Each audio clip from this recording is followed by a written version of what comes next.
Okay, welcome everybody to the People's Court of Terra Australis and hosted by the Hervey Bay Common Law Association.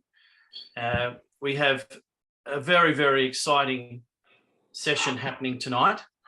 Last week we were hoping to have James from New Zealand on board, but we had some technical issues, but I can happily convey that James is with us tonight, and he's going to fill us in on some exciting information concerning the trust that we know we're all being trying to be controlled by, and he's going to give us lots of information.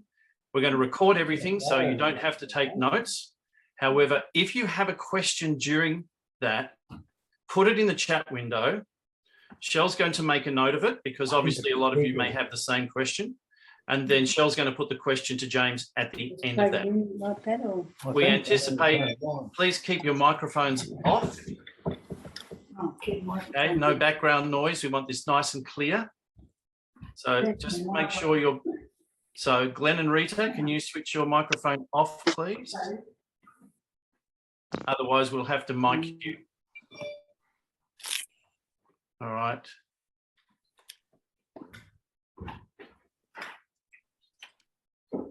So we're going to start on time. So if people come in late, that's okay. They can look back at the recording. So ladies and gentlemen, it's my absolute pleasure to introduce James to you. I met James about 2 years ago and he was struggling with the system. The system was not being very fair to him and he was very angry and looking for a solution. And I pointed him in a few directions to try and assist him in the process. And he took it by the scruff of the neck. And he went further down the rabbit hole than I've ever gone.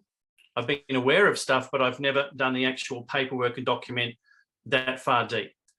In 2 years, James has turned around his life because he's now the master. He's the one who is dictating to them. And so tonight he's going to explain to you how the trust system works, the 3 different levels of the trust, and how to go about removing yourself from it and taking control over it. So without further ado, Shell, can we just make sure that the recording goes to the speaker who is speaking and not to any noise or whatever? I don't know how we... Yeah, that should work. So as soon as James starts speaking, it should jump to him. There we go. So I think James is muted. Oh, no, there we go. All right, there we go. Can you guys hear me? So ladies and gentlemen, without further ado, please give a great welcome to James, who's going to take us the next journey down the rabbit hole. All yours, James. Hi, everybody. Greetings from New Zealand. I'm originally ex-South African. I've been in New Zealand for about 10 years now. Just a quick brief, I ran into issues with the government a couple of years back, and it has relation to my spouse and my children. Overnight, my children got removed from me. I couldn't understand how it was possible, how I lost everything, my assets, and I've been battling ever since. I bumped into Alex about 2 years ago. He put me on a couple of different rabbit holes, and well, I just got a backhoe and I started digging a bit deeper. What I'm going to discuss with you this evening basically is the legal process, a court process, and how the 3 jurisdictions operate, or this is what I've discovered, the 3 jurisdictions that operate in law, which hat the judge wears at which given time, and how we need to take dominion of these 3 jurisdictions that were given to us and show that we're proficient in each of these 3 jurisdictions in a court setting, in a legal setting, so that we leave the judge with nothing to adjudicate on. So in essence, basically, and I'm going to run it through like this, and if I'm going too quick, just slow me down. When you walk into a court system, the first thing that's going to happen is the judge is going to wear his trust hat. No, there's no sound. Can you guys hear that? Can you hear me? Yep. So he wears his trust hat, the first hat that he wears, and he adjudicates as as the executor in the matter. You are not told that. So it's one of these, it's like the 12 assumptions of court. You're not told this. So when you walk in, he's waiting for you to walk in with your express trust in hand, your private express trust in hand. And you're going to tell him you're here by special divine appearance, not general appearance, because there are only two manners, two ways in which you can appear before a judge or in a court setting, a legal setting. And that is by general appearance. You're just coming there and you will then be processed as the surety for your vessel, or by special divine appearance or special appearance. And that will take you out of being the surety at that instant for your vessel. You say to him, in my hand here, I have got a private express trust. It clearly denotes, or it clearly states. Right. I've got to go jump on this call. Okay. All right. Catch you soon. Thanks for the chat. Tamara, please mute your mic. You're interfering with the recording. It's going to, so you're going to tell him you have an private express trust in hand. It clearly denotes or states who the trustees are, who the executors, who the beneficiaries are. It's got letters of acceptance for the position of trustees from the trustees, so then they cannot break the veil of the trust. It clearly states how the trust should operate, what assets are in the trust, whether it's gold, silver, etc. Also, all debts are guaranteed with gold and silver. You just need a couple of coins, one piece of gold and a couple of coins, silver coins, and that's more money than the judge has in his entire savings. So that's the first thing you do. And the reason why you do that when you step into a court system, because if you don't express a trust, there's only two things that are going to happen in a court. If you don't express one, he will imply one. So you let him know that there will be no implied trust in this court today. So he must take off his trust hat now, because there is no trust that he can imply. And then he's going to start looking at your the next point of jurisdiction, because that's the heir. That is the highest trust. Trust is the highest law. If you look at the judge's little plaque on the front of his desk, it's going to say his honor, whatever, or her honor. Without honor, there can be no trust, and without trust, there can be no honor. So that is the first hat. You've got to get that one out of the way in the manner I've just given to you. Then we move on to the next down from trust. It would be obviously the land. So then you're going to work on things like superior titles, patents, land patents, trademarks, copyrights. What I've done is I've trademarked all my names and my children's names. I've opened up a business within the maritime system. These trademark names are then put onto, for instance, T-shirts or whatever, some form of a merchandising. And I'm trading them on the international market with a mindset of making a profit. That's the prerequisite. You have to open up a business with the mindset of having and turning a profit within their realm of admiralty. But this goes to superior titles on the land. So it's like allodial claims, for instance, allodial claims on property, or if like you're in the United States, you get the difference between a US citizen, which is corporate, the person, and then you get a United States national, which is completely different. That is the living man on the land.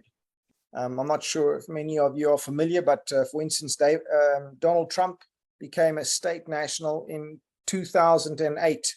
And so he is no longer a US citizen, but a United States national from whatever state that he is party to. So we have a similar process here in New Zealand where we can come under a national claim like that under He Whakaputanga or the 1835 covenant, and you can claim state nationalism in that same principle, which takes you to a jurisdiction pre the de facto government setup that we have here. So in any case, coming back to the land and its jurisdiction, there are rights and titles. My children, my property. Maximum law, he who creates owns. I own my children, they're my property, and they're obligated to produce a claim superior to yours. So you claim them, they're my property, I want them returned, or whatever, however you want to put it to them, because of those claims on the land. Now we go on to, then that doesn't give the judge anything to adjudicate on. He can't adjudicate on the principle of common law. There's no injured party, and it's a civil matter, and you have superior right and title to whatever it is that's before him. So you've got to produce those rights and titles, let him know that you have it on you, and you're going to put it down in front of you. The other thing that you want to make sure that you've got in the court when you walk in is a couple of coins, silver coins, and maybe a nugget of gold. And you're going to put it down on the desk in front of you, and you're going to make sure that he knows that you've got silver in front of you on the desk, and you will not be adjudicated or processed as a pauper. So that's a very key thing as well to have in this process, is to make sure that you've got a couple of silver coins that cost $30, $40 an ounce, and you produce that. Then we move on to the maritime side of things. There he's going to take up the hat. James, so just pause you there before you go on to the maritime hat, because Yes. I know it's something that will be relevant. What if the judge or magistrates asks to see your express trust? What do you do then? Okay, it's private. As you said, when you walked in, I have a private express trust that clearly denotes XYZ, who the trustees are. The beneficiaries are clearly laid out. The trustees, their letter of appointment, their letters of acceptance. It's a private trust. And when he says, well, could I have a look at it, please? You say, no, it's a private trust. It's not a public trust. It's not under the government jurisdiction. It's private. And private denotes private. It means private. It's got nothing to do with him. All he's got to do is be cognizant of the fact you have a private express trust in hand, and you're advising him, you're letting him know, so that there can't be, and you tell him, so that there cannot be an implied trust in the court today. You can't imply a trust, and you're not the executor. So if he tries to operate in a manner that is as though he's the executor, you can ask him, Your Honor, are you attempting to operate as executor descendant, which is a false executor? You can ask him. You can ask anything you want 3 times. He's obligated to answer you. So if there's anything you want him to know, or anything you want him to answer, and he doesn't answer the first time, or he obfuscates, or he goes in this direction, you are entitled to ask anything 3 times. He must answer you, and you must stick to that. You must know that he's obligated to.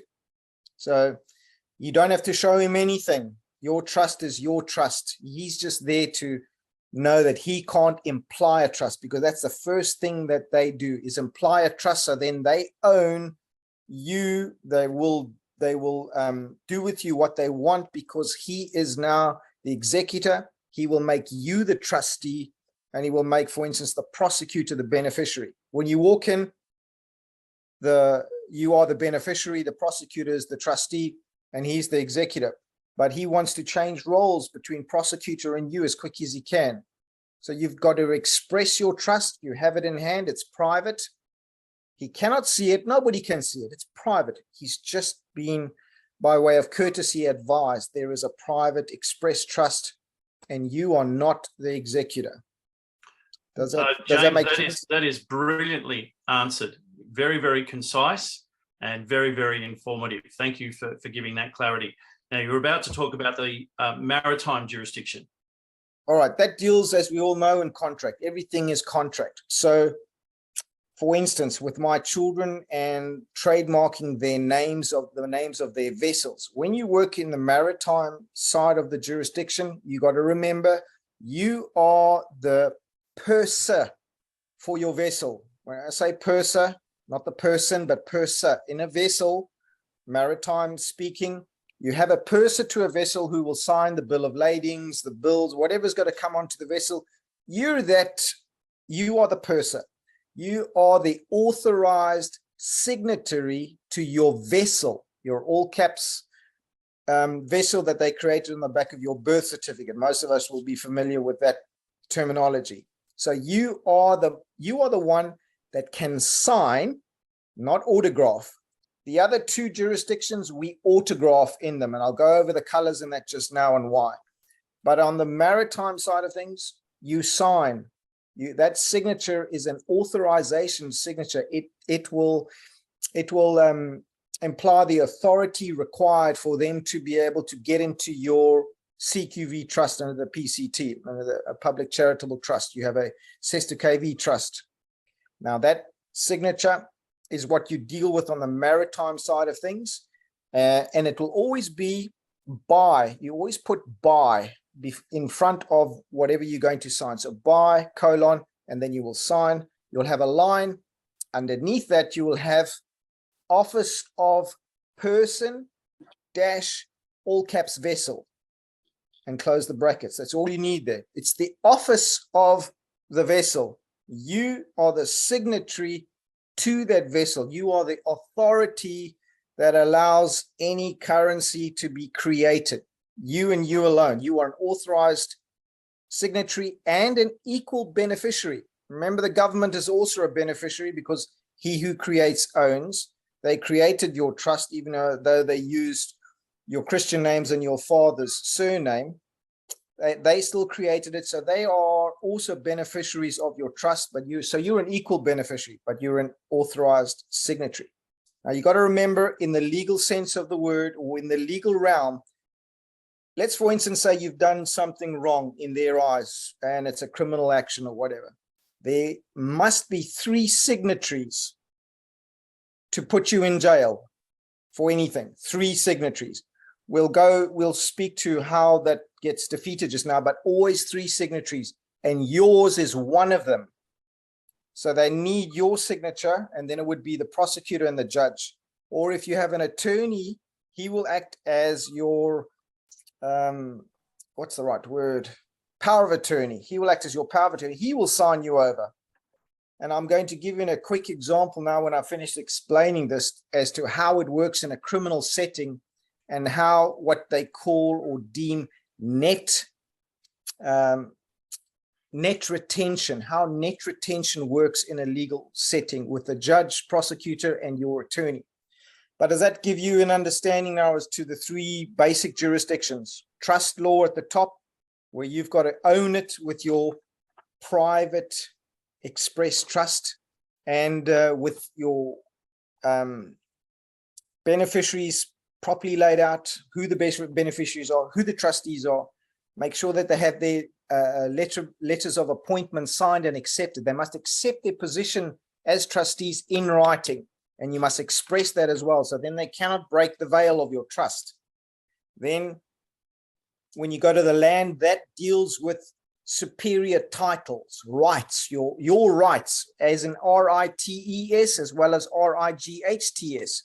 And we will at a later time speak to, for instance, the International Covenant on Civil and Political Rights. There are certain rights that you need to claim and can claim through that position being on the land.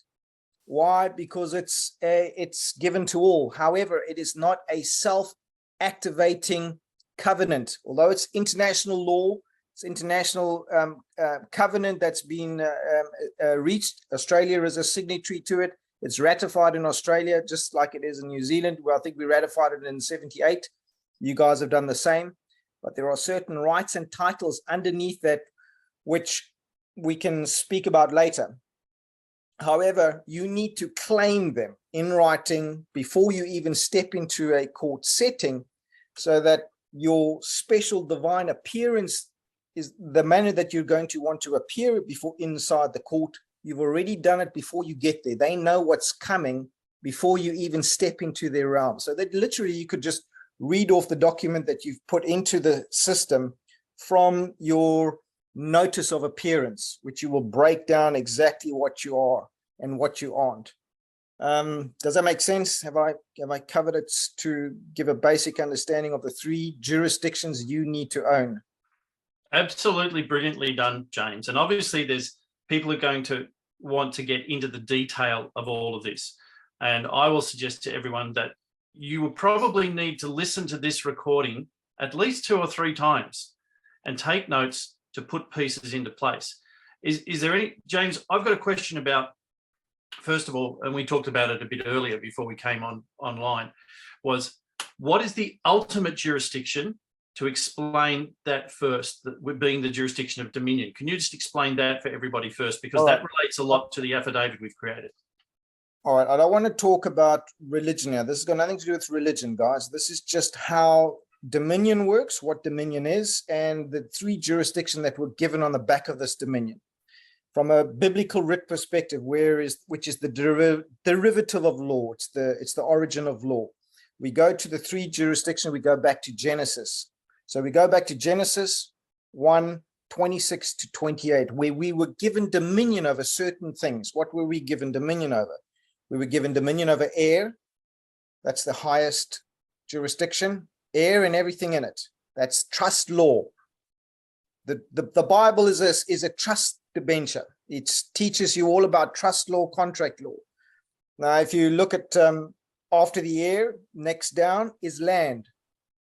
That's living man on the land. That's the next jurisdiction.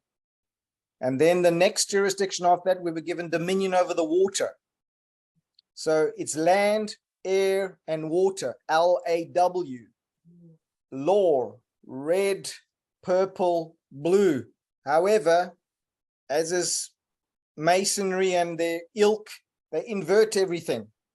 So if you look at a paperwork like this, they will go from left to right, being blue, purple or gold, and then red. So they invert everything. So instead of LAW, it becomes WAL. And we were given dominion as first we were created as man, and then we were made spirit, in that we receive spirit. So we are two, we are man and spirit. And we were given dominion over these three jurisdictions. But it's been taken from us. And we've gone from owning all three jurisdictions to now subcontracting under the lowest jurisdiction, which is contract law, the law of the sea. And we have subjugated ourselves under the lowest of all jurisdictions. Does that make sense? That is so now brilliant.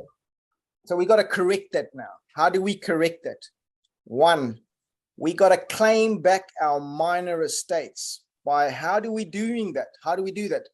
It's it's like your affidavits that you create. It's an affidavit of repudiation, or you're letting them know you're alive, what you are, what you aren't, you're not dead, you're not the vessel, etc., etc. There are many different versions of affidavits of truth, etc., that are out there that do just that. So you claim back your minor estate. Until you claim back your minor estate, you are deemed lost. Whether you're 60 years old, it doesn't matter. You are deemed a minor and lost at sea until you claim back the minor estate. So you claim back your minor estate. You're no longer lost at sea. So you take back that jurisdiction. You're a living man. You are never a person. You are never a citizen, person, and resident. Think of it like this. What does a corpse need, or a half-dead individual? They need CPR, citizen, person, resident, CPR. Yeah? Who do you give CPR to? You give it to an almost dead individual. A dead individual, you want to bring them back to life. So you are never CPR. You never want CPR. You never want to be called CPR. And you must have that known to them. You are never a citizen, never a person. You are never a resident. The resident goes to one of the 12 things in assumptions of court, where you can be deemed a resident of a specific ward, and as such, they can do with you what they want. You guys have got to look at the 12 presumptions of court, and it becomes one of your documents that you put into a court setting, any setting, before you even get into court. It goes in and it's rebutted. It is treated as rebutted, and you've got to rebut each of these points. Otherwise, the 12 assumptions of court, they will assume that you know them. They will assume that you've accepted your position, being governed underneath them, and they will process you accordingly. So you always have to rebut the 12 presumptions of court in your documents that go into court. This is brilliant, James. Go on. I'll get to the next two ones, because this is brilliant, because we say to everybody, you must get your affidavit done. And in the affidavit, all of those 12 presumptions of law and court are rebutted. All of those things to do with residence, with age, all the citizen stuff, it's all rebutted. This is the key document that you must have in place first before you can get to the next levels that James is going to talk about now. Yeah, you can't go claim anything on it. They will process you. You'll get smashed. If you haven't done your affidavit, and it has, and there's also a way to make sure that you create what we call your court of record, your court of record, not the courts that you're dealing with, your court of record. How do you do that? One, you have it properly served. What is properly served? Properly served is signature required, postal service. They receive it, they sign for it, and you can track it. You can download the fact that they've received it and who signed for it as a matter of record. That's being properly served. Or you've got to have it served where you go with 3 other individuals. You're a witness, 3 other individuals, and one of the other 3 serves a party the documents you want. And you're one of the witnesses. You can't serve it yourself, but if one of the 4 people can serve it, but you're there as a witness, and there are 2 others as well. That's deemed correctly served. But the postal service is the best service, because once it's in the postal service, it's the highest form of contract, being the post. So it's always better to do that. Now, the next thing is, how do you create your court of record? Your court of record that's already adjudicated. You need to have it publicly published. What is that? Well, when your affidavit goes unrebutted, which it will eventually, normally a good way to do it, to make it completely fail-safe, is you get 2 or 3 witnesses to witness the fact that you had no rebuttal returned. And so what they do is, whoever you send this document off to be rebutted, they send a letter in their private capacity saying, we are going to act as witness for this Joe Snow, and he sent you this document, you haven't rebutted, we've seen nothing material that you rebutted it, and you're given a further 3 days to rebut it. Why is that important? Because it goes back to canon law, biblical writ, where 2 or 3 witnesses are present, a matter is deemed established. So what you're doing is you're establishing your court of record here without having to have it adjudicated, tested to see whether it is okay or not. You're creating it in this manner. So they will send it off to the individual concerned. There won't be any rebuttal. So they stand as witness to the fact that nothing is rebutted. Having given 3 people, given that person 3 more chances, so to speak, and 3 days to reply. So all you have to give them is 3 days to reply. No rebuttal comes back. Right, now you have yourself plus 2 or 3 witnesses. 3 is always better, but 2 or 3 witnesses that confirm no rebuttal. So your document, your affidavit, or whatever it is, it doesn't matter, it can be other document, but your affidavit, we given an example, stands now as truth and law and a judgment in commerce. That's done. So But James, can I step in there for a minute again to clarify? Yeah. So let's say that we give them 28 days to rebut it. We've served it on them properly. They've got 28 days to rebut it. Can an organisation such as the People's Court of Terra Australis, which is acting as a court of record, can it send a notice of acceptance of by tacit acquiescence, saying that it is now in law because they have, or that they give them 3 more days after that? Give them 3 more days, because then from a canon law perspective, a biblical writ perspective, which is always the fallback, they can never deny your claim. If you give them, you're always trying to make amends. You're always trying to fix something. You're always extending the olive branch. So the process is 3 more days. 3 people asked the same individual by 3 different individuals that, listen, you haven't rebutted Alex's affidavit, and we're standing as witness to that fact. Is there anything you'd like to rebut? We're giving you 3 more days to come back to us. And so that individual has a chance to go back to any of those 3 witnesses and say, yes, I rebut, or yes, I do. They won't, but it's a formality to completely tie them in so that there is no wiggle room. It's the last nail in their coffin, isn't it? 100%. It's actually so bad they buried them 54 feet under the ground, and then there's no coming back from that.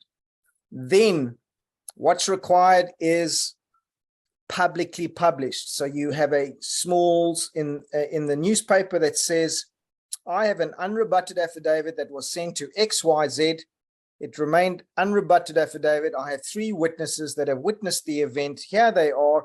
And here is the link to the complete document on this website. For instance, Australis, you might have a blog site or whatever where you upload your documents to from all your members or whatever.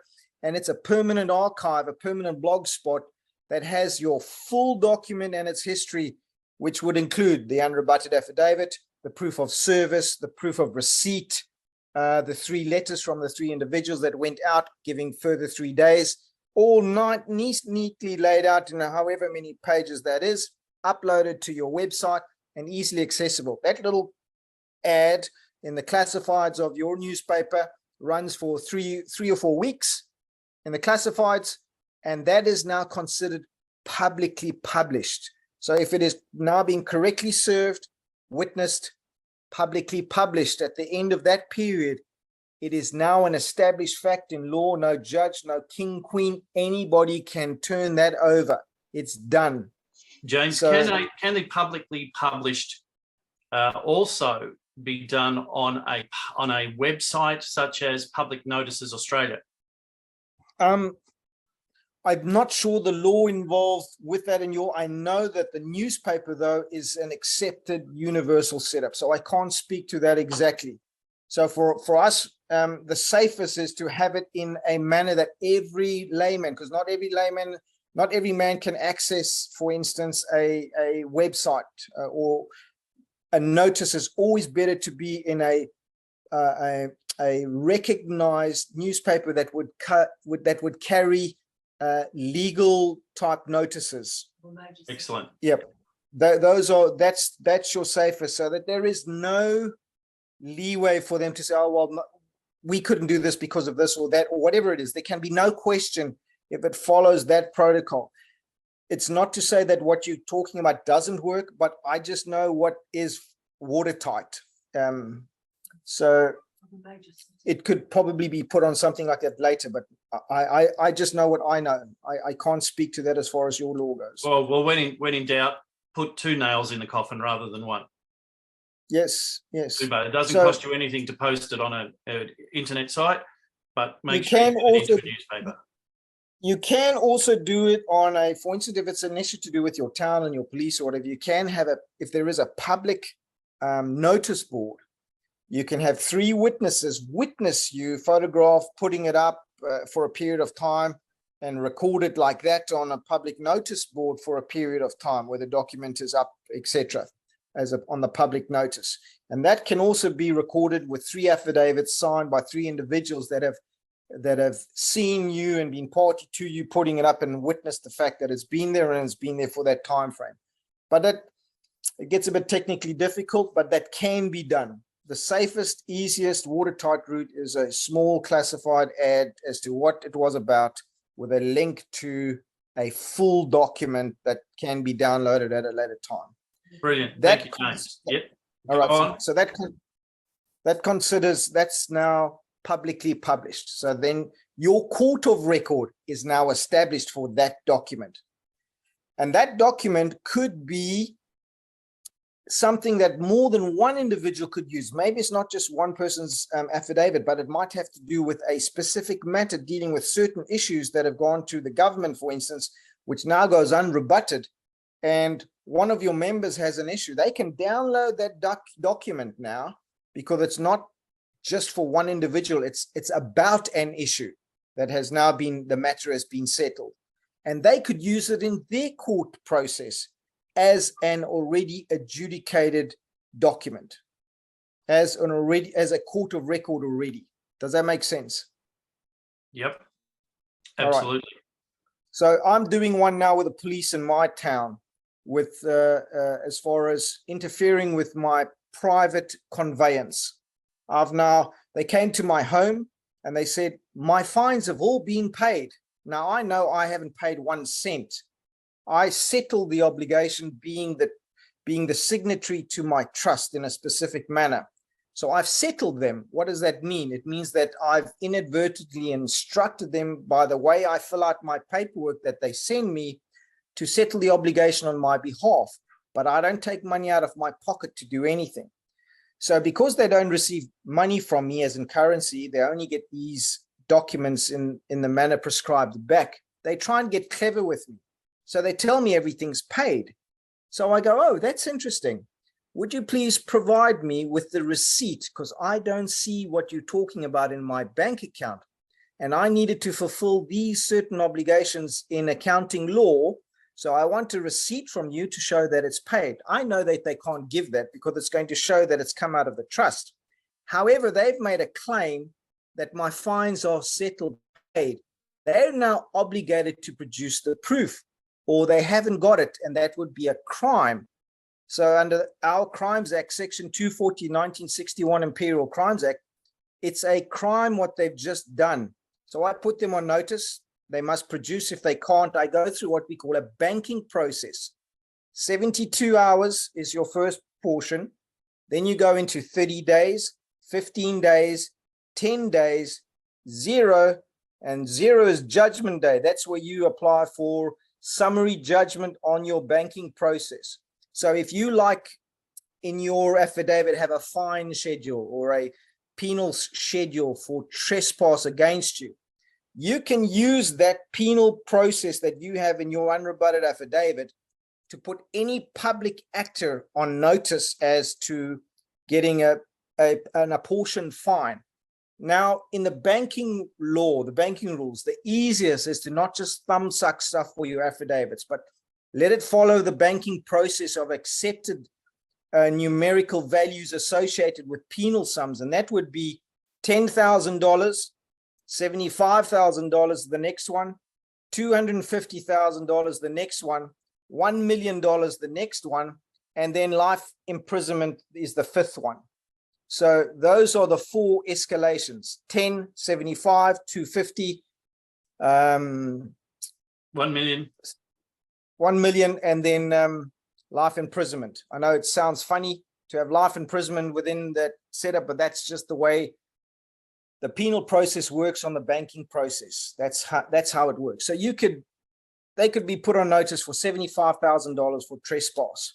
Now, they're going to laugh at you to start with, but this is the beauty of the banking process now, is when you've noticed them correctly and you've claimed trespass and tort that they've committed against you, and you've started the banking process. The banking process is just a time frame of things that must happen in a certain manner. So you give them 30 days because they've trespassed against you. Say, for instance, they've given you a fine and they've done something in your private capacity while traveling in your private automobile that they have no right to do. They do it by way of assumption and presumption. So you've taken the individual's details, you've found where he's got his badge number and all the rest of it. And so you send him an invoice to pay, and you set out the facts. You won't pay it. He'll laugh at you. That's fine. That's no problem. You let him laugh. After 30 days, you're going to send him a reminder. 15 days, you give him another 15 days. And this is all done properly in writing, a signature required, exactly like you would do your unrebutted affidavits. And that process, you do the same with this one. It'll go to him 15 days reminder that he must settle his obligation. He doesn't do that. After 15 days, you're going to give him another 10 days. 10 days to cure. It's a notice to cure. And he probably won't do anything there. He's just going to laugh at you. Once you finish that process and it goes to 0, then you take your documents all together that prove what you've done, how you've done it. You make yourself a little one-page affidavit on your banking process. You're not looking at what it's about, a fine or a safety belt thing, or that's not the point. It's only your banking process. Then you want to take that into a court that has got a probate judge or a admiralty salvage judge. You go to the clerk of the court and you say, I'm looking for summary judgment on this. You get a case number if you want to, or they'll sometimes just take it before a judge. They must take it before a salvage judge. admiralty salvage judge or a probate judge. Now, the probate judge is the same kind of judge that when you die will look at your CQV trust and administer that trust. He will settle the books in your trust. He will, for instance, your trust is worth $100 million. You've spent $10 million in your life, which would be on the debit side. He'll take from the credit side, take 10 million, put it aside, pay off your so-called debts, and your trust would be left with $90 million. That would go into escrow. They would reinvest that every year, and they would be entitled to take out the investment on that, whatever it's accrued through investment, which could be anything from 9 to 30% depending on how good they are on the year. That's what a probate judge does. A probate judge is the one that's going to, is where you want your documents to go before to get summary judgment on your banking process, not on the details or the facts of the matter. So No James, fact. in Australia, that Yes. banking process, would we refer to that as a commercial lien process? Is it the same thing? Oh, not really, because when you go through a lien process, you're taking out a lien against their property or something on a similar type process. But now you don't do it exactly like that. You're looking for summary judgment from a judge that's going to give you summary judgment on your banking process. The fact that you've got a 75 grand invoice in there that hasn't been paid, that's not for him to adjudicate on, nor the facts of the matter, only the banking process. So the commercial So- lien is the Yes. banking process, but then you have to take it the next step for summary judgment. Yes, basically, that's exactly what it is. So if you've done the 30 days, the 15 days, the 10 days properly serviced, properly served, signature required mail, you can show this in your bundle, a one-page affidavit. This is what I've done. I've invoiced him for tort. This is the value. 30 days unsettled, 15 days unsettled, 10 days unsettled. I need summary judgment now on my banking process. That's it. He'll get summary judgment on your banking process, but underlying that is you have a $75,000 fine that guy's got to pay. Now you've got summary judgment on it. He is per force required to pay, or the company that he works for, the police force or the judiciary or whatever it is, whatever the public actors company is, like you'd send it to the chief of police for settlement or the governor general for settlement, but they are obligated to settle it because you have summary judgment. You give them your bank details and you send them the summary judgment. You say, right, I want payment made to there. That's how it works. So this is how we use their system against them. Against them. Yes, 100%. And it's, oh, guys, we've got nothing to do with right or wrong here. Crimes, there's no such thing as a crime. I'm going to give you an example now. There's no such thing as crime per se. It's only penal values. It's only banking in the courts. Nothing to do with right and wrong. They have a mandate. No facts and no truth will be tried in a court of law. It's just the way they work. It's got nothing to do with it. It's banking. It's purely business. Don't take it personally. But now that you know, use it personally if you want to. Does that make sense? Yep. All So how much you've got another point, I think, James, that you want to explain to everyone. Is that right? I wanted to give you a quick example from a Brilliant. criminal perspective in the US, for example. Let me give you an example. In the US now, we've got currently today, it would be about $2 million for a charge of fraud. If you were charged with fraud, one act of fraud would be about $2 million penal value. Now, when we go into a court setup, you've got to realize that anything before the judge in a criminal matter or whatever is a penal value. It's a value associated with that given crime. So $2 million for a charge of fraud.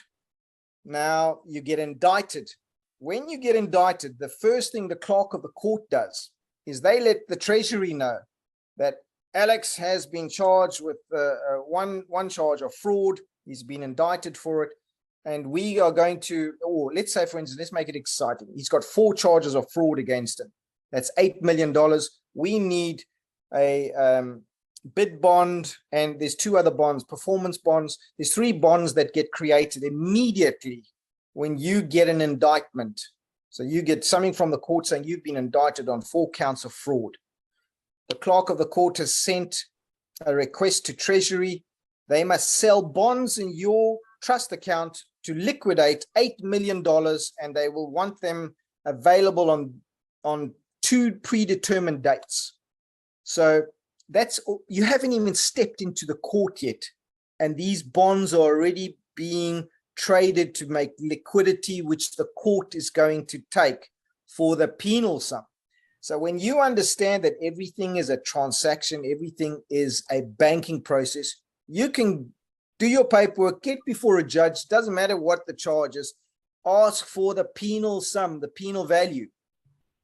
He's going to be shocked that you're asking, but whatever it is, I want the penal sum. Can you please give me the penal sum? And if he gives it to you, you go, is that your final offer, Your Honor? Because it's an offer. At the end of the day, it's an offer. Is that your final offer?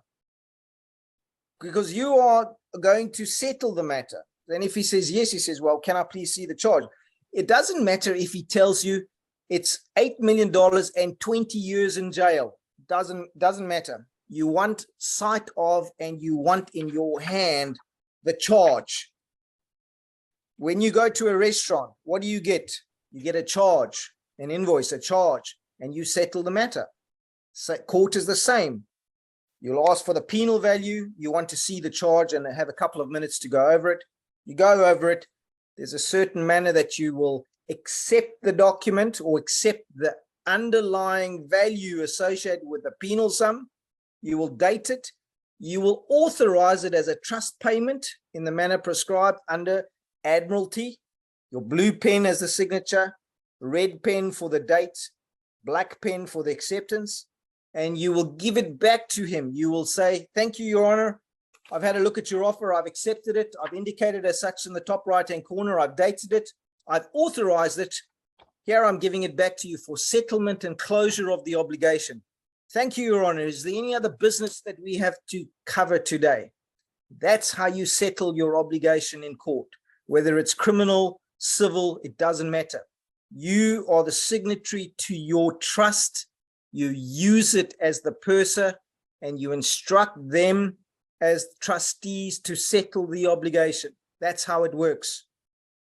I know it sounds strange, but that's how it works. It is simply brilliant. And you've explained it so succinctly. I think we've covered everything we wanted to cover tonight, James. Is there anything else that you want to cover? I don't think so. I think in essence we've done what we wanted. Well, I want to thank you so much for bringing your knowledge and expertise to everybody, and to explain it in such a brilliantly succinct manner, so that if people aren't sure, they can just listen back to it again and the pieces will drop in place. Now, I'm sure we've had a few. Yes. I just want to say one more thing. Apportionate to the banking process, the 30-day, 15-day, 10-day process. There is also a 72-hour process to start it all off. If you receive anything, any offer to contract in the post, remember you have a 72-hour window to send back for rescission anything you don't want. Doesn't matter what it is. So you can rescind anything, 2 red lines through it, bottom left to top right, 2 inches apart on your page. Returned for rescission for the cause of fraud and swindle. Dated and timed as received at the top. So you can make a little stamp up for it, or you just write it in. So you write that. Let's, for example, I'm going to give an example of some people get caught up in the 72-hour thing. You got your post on a Friday in the post. You never open the post because weekends you go fishing and you don't get to your post. Monday morning, you open your post, but you got it on Friday, but you're only opening the envelope now on a Monday morning to do your business. You're the king. You're the queen. When you open the envelope is when your 72 hours starts. So long as you don't put that envelope in a desk and forget about it, or put it on your fridge and forget about it. So you open it on the Monday morning, your 72-hour window starts. You write on the top there, this is the date, this is the time, and you have a look at the presentment. What is a presentment? It's a present. Look at the name, presentment, present. You look at the present, you say, no, I don't want this present. 2 lines through it. Return for rescission for the cause of fraud and swindle. Why fraud and swindle? Because if you look at the envelope, it's made out to your trust, your CQV trust name, your person, your persona, a dead legal fiction. So you can send it back for that principle being fraud and swindle. Doesn't matter what the offer is. Doesn't change the obligation. James, can you send it back without opening it? Having seen the name on the front, can you do exactly the Yes. same that to the envelope and You send the can. envelope back unopened? You can. I like opening them, because if there's an obligation in there that's got a remittance in it, and I think, yeah, do I want to send this one back or do I want to settle it? Now I'm going to mess with them. It's like credit cards. Your credit card debt. Get your credit card debt. It's normally got at the bottom of it. It will have a remittance at the bottom. Same principle. You can return it for settlement and closure of the obligation. That one you don't send back for fraud. You can settle it in the manner prescribed and send it back to them, and they send it to the chief financial officer in the private and tell him to settle it. He's obligated to. He is a public trustee. Anybody who works in the public as an agent of the Crown is a trustee. That's their position. You just got to remind them of their position, tell them what to do. Why? Because you're king. You now have jurisdiction. 3, you own all 3 jurisdictions. You're king. King doesn't ask, king tells. Here in Australia, we send those documents with a notice of direction and instruction to the Registrar General with instruction to pay it. Yep, but if you got it, for instance, from like here, we get it something from Westbank, and it's your credit card thing, and you got 20 grand on your credit card, and now you've learned how to, you've got taken control of your 3 jurisdictions. You're now king, and you go, yep, I'm not going to be paying $500 a month interest on this anymore. They can use my trust to settle it. You instruct them accordingly, and you just got to understand what you're doing. That's all. You can't go half-cocked. You must understand what you're doing, stand on what you're doing, and instruct accordingly. You're rich. Your trusts, if I'm looking at all of you here today, your trusts are worth in the hundreds of millions of dollars. The next step that we'll get to later down the line is when you get into a court system, how you use your birth certificates and how you endorse your birth certificates to access your trust in a legal system. So we're going to take you up on that offer sometime down the track, because I think people are going to need a little bit of time to digest all of this. Shell, you've been taking note of some of the questions that have been put into the chat window. Would you like to read those out for James to answer? Thank you. So I've got the first one is, what are the first steps for getting into a private trust? you just got to make it, just like a normal trust. You've got to make it. It's not obligated to operate under normal trust law. It's private. It's in the private. You determine the law. You the set law. What is a set law? He sets the law. So you set your law. How must it operate? So long as it operates without breaking, being criminal, as long as it operates properly, the trustees have letters of appointment that they've accepted their position. It clearly lays out how it's to be operated, what assets are going to be in it, who the beneficiaries are. You create the document. It's private. And we're going to create a template for everybody so that they can create their own private trust. But of course, the first thing you've got to do is get your affidavit done and get the understanding. It's like, don't put the cart before the horse. If you don't have the affidavit, making the private trust is going to complicate things. Get your affidavit, private trust, and then we move on. If you haven't claimed your estate through your minor estate, which is what you do now through what Alex is talking about, if you haven't done that process, you'll set yourself up to being harvested, and they will harvest you. And if you go in half-cocked, they're going to want to teach you a lesson. So make sure you cross your T's, dot your I's, and once it's done, though. Once you've, I forgot. Listen, guys, before you go, there's 2 doctrines that I need to talk to you about quickly. Alex, 2 minutes. Yes, the floor's yours, mate. Right, two doctrines. When you are anybody who's been married, anybody who is married, you need to realize that the contract that you got married under, think of it as a triangle, the same pyramidical triangle that this realm deals with, these Masonic sock puppets. Now, your marriage contract is no different. At the top of the pyramid, excuse me, I just want to have a quick drink here. The top of the pyramid is the government. When you marry your spouse, husband one side, wife the other side of the bottom of the pyramid, a dotted line between the two, the solid line goes up to the state, state's at the top. You marry the state. It's a patented contract. Listen to this, a patented contract. A marriage contract is a patented contract. You are not marrying your husband or wife. You're marrying the state. You work through the state to the wife works through the state to the husband. They have two doctrines that they operate under. One is the doctrine of parens patria, and the other one is the doctrine of in loco parentis. They don't teach you this, but this is how they take everything from you, including your children. Why? Because children are deemed fruit born, B-O-R-N-E, fruit born out of the union. They are the king of the union. They are the king of the contract. You owe them your children. Excuse me. They own the children through the doctrine of parens patria and in loco parentis.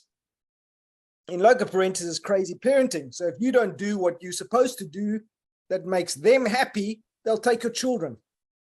Or they'll give your children to the worst of the two entities in the marriage. And why do they normally give it in these days? Why do they give it to the worst of the two?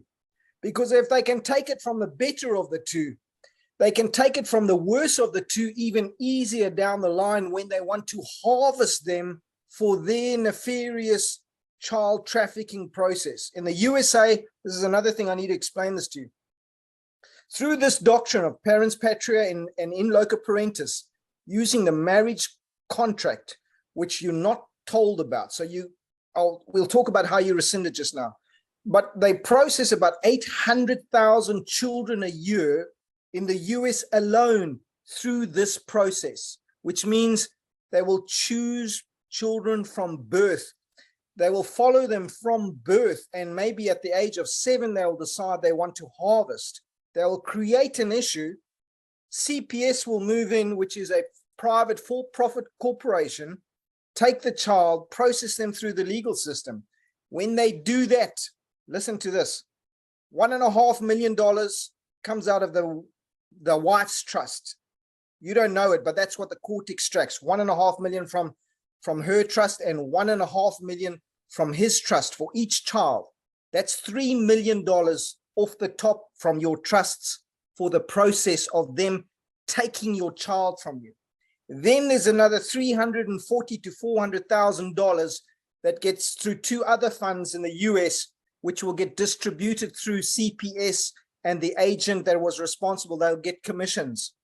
That's why it's such a lucrative business every year to take children from parents using CPS and the doctrine of parens patria and in loco parentis.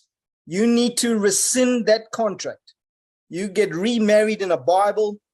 If you're married, break that contract, sever that agreement, because after the birth certificate, it is the single most powerful binding contract that binds you, your assets, and everything you've created, including your children.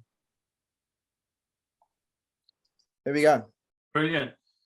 Well, you've opened another can of worms for people. I'm sure we're going to have another talk about the parenting and children issue down the track. Well, like your, Alex, like your affidavit, you need I'll give you a template and you can tailor make it for you guys, that side. How you go about breaking it, why, what you use, what words you use, who you send it to, you'll decide that in your realm. But in ours, it's internal affairs is one, deaths and marriages. They run deaths and marriages, and then your spouse agrees to it as well. And break it. It's not a contract between you and your wife. It's not. It's you in the state and her in the state. So Brilliant. break Well, it. I think Put we your will details- specifically be adding those clauses into the affidavit. Even though we've covered it anyway, we're going Yep. to specifically put those clauses in so that we really point it out to them. All good. I'm not sure if Paul's on listening today, but if he is, he'll have made a note about that, and I'll certainly remind him about it as well. Okay, Shell, next question. Can you elaborate on express trust? Sorry, say that again. Well, I think James has already covered that, because the express trust is the trust that you create on your piece of paper. And we just talked about, we're going to create a template for you to do that. Yep. You create that document, you put the stamps on it, and you hold it up before the court and you go, this is my express trust, and you're not obliged to show it to them. Yeah. There's only two trusts. Remember, in court, there's only two trusts. It's an express trust and there's an implied trust. If you don't express a trust, a judge will imply a trust. And if he implies a trust, you become the trustee, prosecutor becomes the beneficiary, and he will He will be the administrator, Okay, so executor. for the clarity of everybody, because some people might hear it as express trust. No, it's an expressed ED trust, an expressed trust, not a quick trust. And the reason why you say it's a private trust, because it's got nothing to do with him. It's got stuff all to do with him. He's a public servant. This is your trust. It's private. Oh, I need to see it. No, you don't need to see nothing. It's private. What don't you understand about the word private? It's Okay, just so- here so that you take notice. So that key thing that James is talking about, plus having a couple of these, I've got here, a silver coin, you can have one in your hand, you can flip it in front of him. And if you've got a gold ring, if you've got anything gold fob watch, bit of gold ring, whatever it is, if you're carrying silver and gold and your express trust, bang, you're the person who's in charge. You're the living man or woman that's in charge. Beautiful. Brilliant. Next question. The difference between a beneficiary and a benefactor. Benefactor. I am not sure of the terminology benefactor. Yeah, it's a subtle difference between being the beneficiary and the benefactor, which let's get into that on another call. Another day. Yep. Yeah. I only deal with beneficiaries, as in like like my children are my beneficiaries, and they're also held and protected in my trust. I'm the Yeah. fiduciary of them, and they are beneficiaries. But I don't have a benefactor or. Yeah, it's So, a distinction that perhaps we don't confuse people with now, Yep. because we want them to get your affidavit done, get your trust in place, and then we can go from there. So the next one is affidavit related. So in the affidavit, does the person use state of New Zealand or the state of AOTEA? Aotearoa. Yep. I was Okay. trying. All right. In New Zealand, we're lucky. We can step out of the realm or the jurisdiction associated with the corporate structure by, for instance, joining the Maori government. There is a Maori government that you can join, which will take you under He Whakaputanga, the 1835 covenant, and you can get ID documents and things associated with that jurisdiction. So similar to a United States national, you can claim the similar status and standing under that jurisdiction. However, that's only a geographical jurisdiction. If you take over all three jurisdictions and have dominion over the all three, you don't need any man-made jurisdiction. Your jurisdiction goes back to Adam. It's the highest. And this is why our affidavits are from the perspective of the soul and not from the living man. It's from the soul through the living man. You're only answerable to your creator. But we're adding a layer into that because along with what James has just said about the Maori tribes, there are moves afoot to align each of us here with First Nations Indigenous tribes here. There are moves afoot. We mentioned it during the week that certain things had popped up and are happening at this very moment. And we've got some documents now to support that process, and we will be telling you all about it as soon as possible. But that comes after you've done your affidavit and after you've expressed trust. Okay, these are why these things are so important. Shell. With regards to putting a notice in the paper, can you put it in the death notice section, given that it's the death of the straw man or entity? No, you put it in public notices. It's a public notice. You put it under the public notice portion in the classifieds.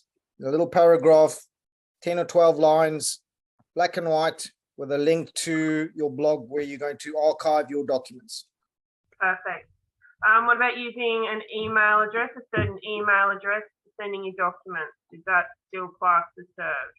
No, in the postal system, signature required, no emails. In fact, you should get to a point where you don't accept emails to do any form of business.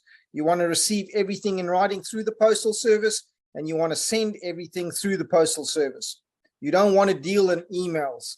Through the courts, there has to be consent that servable documents are transferable by email, and it has to be to an email address that is specifically to the one person.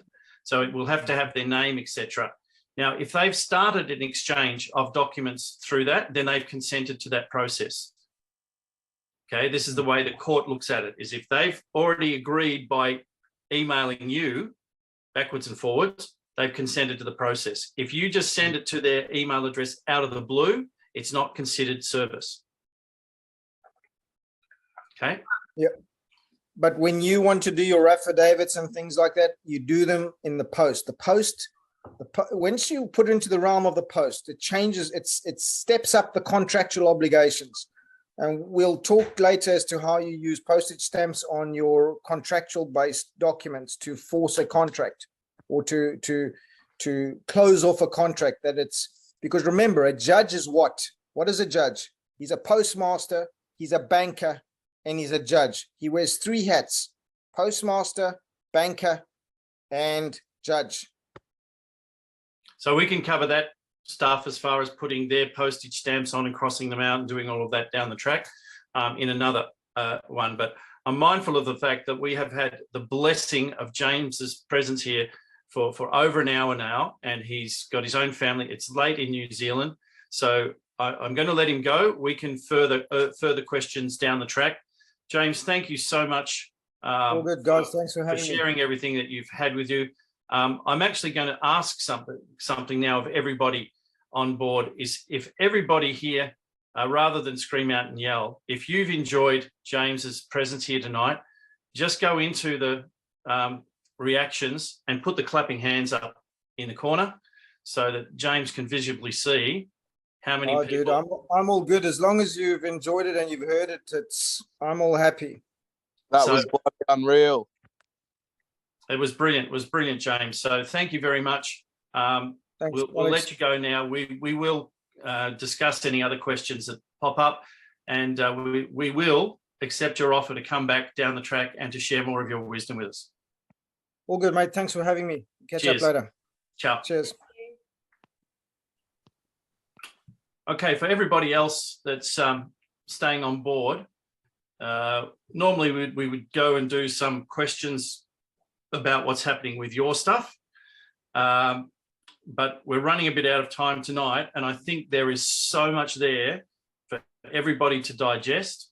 I think the time now would be better spent going back over what you've listened to and getting in mind, have you got your affidavit done? Get your affidavit done. It's so important. James has really explained to you why that affidavit is so important in terms of the 3 jurisdictions. So, we're very, very blessed to have plugged into James, and for him to have gone down the pathway of sorting all of this out for everyone. So those of you who are in New Zealand, I'm sure that James would be happy to assist you. He's based down in the South Island somewhere. He's actually taken a Lloydal title on an island. He's using it. He's doing it. So he's a man who doesn't just talk the talk, he walks the walk. All righty, let's, in the last 5 or so minutes, anyone want to throw anything into the mix? Remembering that we have tomorrow morning, we've got the call for the vexation. People have been sacked for taking the vaccines, etc. So we'll be giving you an update on what's happening with all of that. And we do have some big news happening in the terms of trust accounts and everything, which we're not at liberty to say yet because we want to get it proof. But it's been very, very interesting from our perspective what's happening with King Charles III at the moment. Let's just say that's how big this is. And interesting things that have come to the surface in the last 2 days has been a man in Queensland who claims to be the son of King Charles and Camilla when they were 17, 18. And He's also actually the fact quite- that the Quite real Prince Harry was murdered a week ago, because the one that we see is a replacement that was put in there when he was about 8 or 9 or something. So there's a lot of stuff coming out, and let's just say we've got some inside information as to what's happening, which may change everything. So stay tuned. Anyone else want anything to say? Yeah, I'll say a couple of words. I was quite surprised how handsome Charles and Camilla's firstborn son and rightful prince too, really, if it all turns out to be true, not William. Yeah, I was going to say something else, but Oh, no, see, that'll never happen because it has to be through the bloodline of the woman. See, these guys know that. It's Yeah. through the bloodline of the woman, and Camilla's not of the bloodline. So she's technically, in their eyes, he's a bastard child, whereas Charles is through the bloodline. yeah, Through the mother. I just found it really interesting that he had married an Indigenous lady and currently lives in Queensland and been very proactive with regards to claiming. Absolutely, and it might be interesting for you guys up there in Queensland to drop by and say hello and say, hey, we just want to tell you, we're behind you 100% and do whatever. So I didn't take his name I'll down. pop the link. I'll pop the link in the Telegram chat shortly, and everyone can check it out. Yeah. I can't remember what else I was going to say, so I'll leave it there. Thanks. Anyone else? Nagyat and Paola, I think, have something to say. And Hi. Hi, guys. Hi, Alex. It's a question from my friend. He had from the police, he had fine. And the police is saying it's been like a couple of years. And they saying that he was making 80. Okay, I'm gonna pause it there because we don't have the time to get into other issues or things, bits and pieces. Okay, basically, we'll have to wait to next week. But remind us next week, and because then we'll be back into it. Because he has to go to court, and he's not the person who can talk. He wants someone to help him, and he will pay. That's what he said. The payment is not the because issue. he works at night. When does he have to go? The 4th of October. Okay, get him to put in a notice for adjournment that he needs to speak to his attorney. He's just got a new attorney and he needs to speak to his attorney, and his attorney's not available at the moment. So can the matter be adjourned for a month? Oh, he asked that for a while, during the COVID and stuff like that. He was postponing, and now they said no more. How many times has he asked? He said a few times in the couple of years. He has adjourned it, or the police have adjourned it? No, he did a few times because he didn't know how to act about it, because they say he was speeding, but they showed their dashboard. Okay, well, we need to get this recording up. I'm sure Shell will probably have it up within half an hour of it. Yeah. This meeting ending. Yeah. And if you do an email to Shell, say, can I please have the link to tonight's meeting? and get him to watch that so he knows what he has to do in the next 2 weeks. Okay. Okay. That's because Okay. this is one of the problems. When people leave it to the last minute, often you miss the opportunity. So people who are taking their time doing their affidavit, my God, what are you doing? Get Actually, the he didn't bloody know affidavit. about it. I only met him when I was there in the. No, at that's the okay. post office. That's all right. But now he knows I told him what he has to do. Yeah. Okay. Beautiful. Paola. I'm talking for you? Okay. G'day, Alex. Great show tonight. I just wanted to say, has anyone or have you heard the news about what the Vatican's put out that they want to, I put it in the chat section, but I just wanted to put it across verbally as well, about wanting to claim back all the liquid assets, Oh, yeah. whether it's related to the actually what we've been discussed tonight or not. Or... Absolutely. Everything's being related because they've got no assets. So they're trying to get whatever they can because everything's been taken off them. So are they trying to claim or cash them in now, or is it just a combination of things, or they're just... They're scrambling. Okay. Quite simply, they're scrambling. Yep. Gotcha. Yep. Thank Cool. you. Ree. Yes, Alex, so I'm just doing another affidavit, doing the more modern one. The PPS, what is it called? The Sorry, PPRS. Yes. Yeah. So why do we do that with that government site? I thought you might be able to just... Yeah, look, it's a temporary measure until such time as we get all these other things in place. You register your car with the PPRS, but you don't register it as a motor vehicle. Once you've done the bill of sale and your transfer of title, and those documents are recorded with the People's Court of Terra Australis, you don't need to record them with the PPRS. It's just having a finger in their pie to say, oh, no, it's registered in your system as a property. Okay. But what James has been talking about tonight with the follow-up from doing the affidavit and then your expressed trust will override all of that. An express trust is something that just puts all your stuff in your living name. Absolutely. And it's not EXPREESS. It's not express trust. It's expressed. Oh, as in spoken. Thank you. EXPRESSED. Expressed mean I've created the trust. And I've got a blank document here, which I'll get done in the next couple of days so that everyone who's done their affidavit can now create an expressed trust with the stamps that showed you. That's why I have these. Okay, it's what these stamps are all about.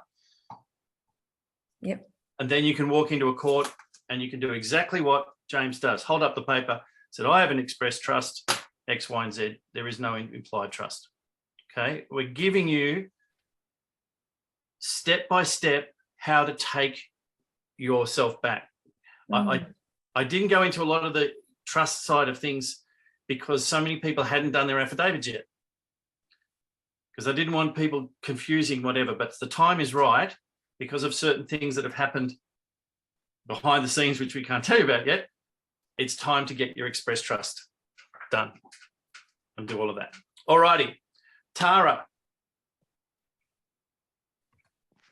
Hi, everyone. So I posted today to Queensland Police and Main Roads my ratified bill of sale and letters, cover letters, letting them know that the car. Okay. We're not going to use this time for story and catch up, whatever. This is, if you've got a case or something, we'll do them next week. This is specifically to what James was referring to.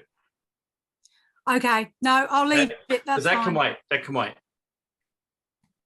Unless it's something really pressing. Well, I guess the question is, you see, my registration is due tomorrow. I've just sent those letters today. So I've already got an affidavit in from 3 months ago. It's up to you whether you want to do it. If you want to get everything covered and you want to play it safe a little bit, re-register it. And then when you've got it all in place, cancel the registration and get refunded the difference. Yeah, just do a 3-month. I think Yeah, I'll just pay a 3 month, months. Yep. finalise That's everything it. else, and That's it. then Well, you know, cool, that's all. I say this to everybody, get your safety net in place first. What's your safety net? Your affidavit. And then the trust account stuff becomes the next nail in their coffin. If you've got things like registrations and everything still current or about to be paid, well, if you want to walk the tightrope before the net's fully up, that's up to you. But you want to be in a position of confidence and power. So for paying the registration for another month or 2 months or whatever, you give yourself peace of mind, do it. So affidavit and express trust are both the safety net, Alex. Which Well, is, the express trust is for when you go into the court, right? You've got to have your affidavit set up beforehand. That's the killer. But your express trust is the trust related to the affidavit where you've claimed back all of your minor assets and everything. Yep. Okay, have a listen Thanks. back to the recording. Yep. Jay. Folks, the only thing I'm holding up on is the documents I've sent to the People's Court of Terra Australis, the bill of sale and the other 2 documents. I've heard that they're really under the pump. So I was just wondering when we get those ratified and sent back so I can start the process. You don't need them to be ratified. Remember, the court is just recording them for you. You know, when James is talking about saying having a court of record, Yeah. right? That your own court is your own court of record. What you're doing when you're putting them into the People's Court of Terra Australis is you're getting a second court of record that supports your court of record. Okay, so I don't Like having necessarily 2 need to witnesses wait. rather than 1. Okay, so I don't necessarily need to wait for any of those documents to actually get my affidavit signed by 3 people and then get it JP'd signed. No. Beautiful, awesome. Thank you. Beautiful. Joseph, then Kim, then Wayne, and then that's it. Hi guys, just really quickly, I just joined today and I'm just unable to see the manual on the website. It just shows everything blank. So is it only me or? That's on the People's Court of Terra Australis. Yeah, on the actual website. .org, the manual? Yeah, the manual, it just doesn't open. I tried on my Mac and window and it just doesn't open. Okay, I'm just going to check now. It's working for me. Okay, Shell says it's working. What are you trying to open it with? My MacBook. With your notebook? Yeah, so I use Mac. Oh, Mac? Yeah. It might just be taking its time. I mean, it says it's loading for me. The one that it shows on my end, it says workflow is having trouble starting. So try again. And it's been happening since yesterday. So Okay, well, it's working for me. So that must be, the problem must be at your end. Okay. Okay. I've put a link in. Yep. Kim. Yeah, thanks, Alex. I understood the Queen's been gone for a while. So why is it significant why they announced it on the time they done? Yeah, well, she died a couple of years ago because everything to do with them is dates. Yep. Because they've probably got her in a freezer somewhere while they've had the clone out there. And then the date that they announced she's doing. So publicly, they're playing all of these dates. So is that significant for some reason, obviously? Or? Yeah, because everything that the cabal does is to do with numbers and dates. Okay, yep. So, yeah. Okay, thank you. Beautiful. Wayne, you got the last say, brother. Oh, thanks, Alex. Awesome. Mate, it's just an affidavit question. With the father of foreign birth, because I'm covering Steele, my son, on my affidavit because he's underage. Yeah. I don't have a current permanent residency visa in my passport. I think it's electronic. Then you don't have to put it in there. If you don't know it, don't put it in. Yeah, okay. So just delete that section, yeah? Yep. All right, no worries. Thank you, mate. Cool. All right, everybody.